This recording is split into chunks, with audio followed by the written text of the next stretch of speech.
What I'd like to do is create a series of enemies. In this example, what I'm going to do is I'm just going to create an invisible controller, and it's just going to send them out on a regular basis. So create an object, controller, and when he's created, he's going to set up an alarm, maybe every 60 steps. When that alarm goes off, it's going to reset to 60, and it'll create a new enemy 1. It turns out it doesn't matter where I place it, because I said to set it absolute. So the enemy, no matter where I place him in the room, should jump to where the path is, assuming you've set absolute in the set path here in the enemy. Toss the controller in the room, away we go.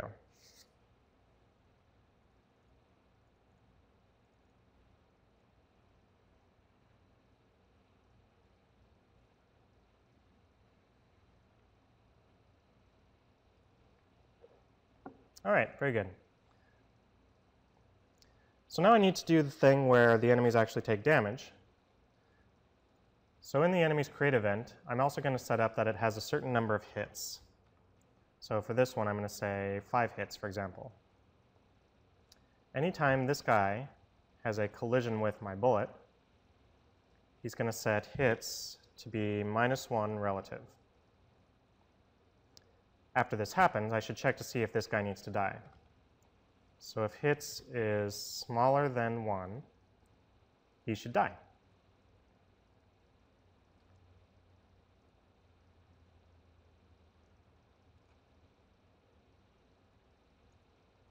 So let's line up a bunch of these guys.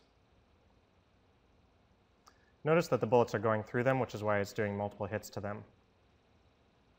So besides subtracting 1 from the hits, I should probably destroy the bullet object, the other thing in this. Now, it's kind of hard to tell. It would be nice if we could figure out some way to see what's going on. So what I'm going to do is I'm actually going to create a health bar over the top of this enemy. In order to do that, I'm actually going to need to create some draw events. Now, this is new. Draw events we haven't used yet. The draw events, you can tell the difference because they are tan. So this is a draw event, or a draw action. It only goes in a draw event, whereas this is a test in the set. So if I'm going to make a health bar draw above this enemy, I have to put it into a draw event. Now, an interesting thing, if you have a draw event in here, it doesn't draw your sprite by default. So for example, if I draw some rectangle, doesn't matter what, and I run this, notice the ghosts aren't appearing. They're actually there. They're actually wandering around, but we just can't see them because we're not drawing anything. So what I need to do is I need to redraw his sprite at his own x and his own y position. And by the way, if your subimage is -1, by default that means whatever your current animation is on. The other thing I'd like to do is I'd like to draw a box over his head, which I'm going to set to be red here in just a moment, but I need to figure out where it's placed. So I centered this guy, so his x and y is right in his center. So if I just say x and y, this x position is in the center. What I'd like to do is have it draw to the left a certain amount. So this guy is 32 by 32, so I'm going to subtract 16 to make it to the left of him. And then I'm also going to do x plus 16 so that the other side of the box is to the right side of him. As for up and down, I want it to draw above his head. Well, 16 above his head is exactly touching. So if I do y minus 16, that'll place it directly above him. Let's see, I think I want to make this health bar about 5 pixels tall, so I'm going to subtract 21, which is 5 more pixels beyond that. The other thing I need to do is before I do this, I should set the color. So I'm going to choose a color red for the background color, and I'll draw a green bar over the top of that.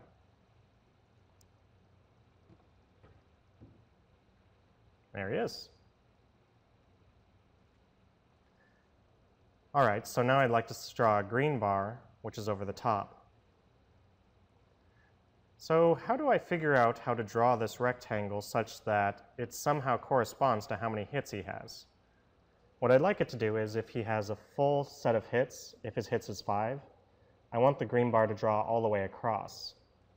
If his hits is close to 0, I want it to draw hardly anything.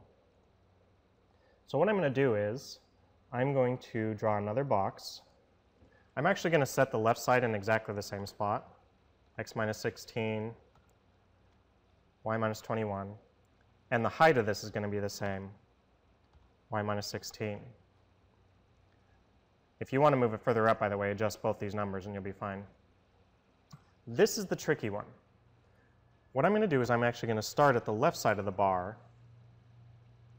I'm going to add my percentage of health here times 32.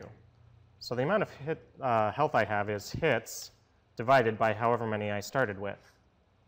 Well, that shouldn't change, but hits is going to change. Uh-oh, I need to put something here.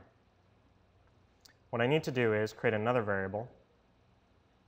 I'm going to call this max hits and set that equal to my original number. So hits is going to change, but max hits never will.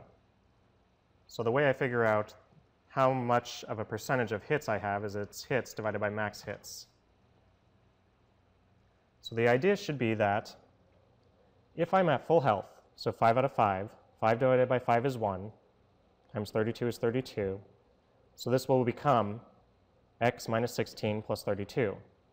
Hey, that's x plus 16, so that should be all the way across, just like the other one. What if I'm close to 0? So 0 divided by 5 is 0, times 32 is still 0, so it's just going to make a vertical line from x minus 16 to x minus 16. All right. Blam, blam, blam. Outstanding. So now I can actually see what's going on. These bears are terrible shots. Maybe I should make faster bullets. So the secret formula to this is basically you take the left side and make that the same in both x1 and x2 for the thing drawing over the top. This is how wide your bar is, so it's 32 across.